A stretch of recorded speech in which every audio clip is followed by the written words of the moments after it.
ইতিহাস বারবার করে ফিরে আসে, আমরা কথাই বলি, যেখানে যুদ্ধের জারজ সন্তান। কিছুক্ষণ আগেই দেখাচ্ছিলাম মহিলাদেরকে কিভাবে তারা শুধুমাত্র ব্যবহার করে গিয়েছে। চিলড্রেন অফ ওয়ার বা ৭১ যুদ্ধের জারজ সন্তান। বিষয়টা কি আরও জানাই, যেখানে যুদ্ধে ধর্ষিতাদের গর্ভে জন্মেছে এমন সন্তান যাদের সত্যিই কোনো পরিচয় নেই, এবং পাকিস্তানি সৈন্য ও রাজাকার তারা ধর্ষণ করেছে এই লক্ষ লক্ষ মহিলাদের। পরের তথ্য, প্রায় ২ লক্ষ মহিলা গর্ভবতী হয়ে পড়েছিলেন সেই সময়। প্রায় ২ লক্ষ মহিলা যারা গর্ভবতী হয়ে পড়েন এবং ধর্ষণের ফলে বাঙালি মহিলার জন্ম দেয় শিশুর।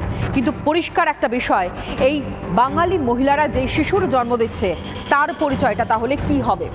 বহু মহিলা প্রসব বা গর্ভপাত করাতে ভারতে চলে আসেন, এবং তারপরের তথ্য দেখুন, যেই তথ্যে বলছে চিলড্রেন অফ ওয়ার বা যেই তথ্যগুলো আপনাদের সামনে আমরা তুলে ধরলাম, সেখানে একটা বিষয় স্পষ্ট, মহিলাদেরকে ধর্ষণ করা, তারা যখন গর্ভবতী হয়ে পড়ছেন তখন তাদেরকে দিয়ে গণিকাবৃত্তি করানো অথবা তাদের গর্ভপাত করানো, এবং যারা জন্ম দিয়েছেন সন্তানের তার পরিচয়টুকুনি পর্যন্ত স্থির করা সম্ভব হয়নি, তারা পরিচয়টুকুনি পাননি।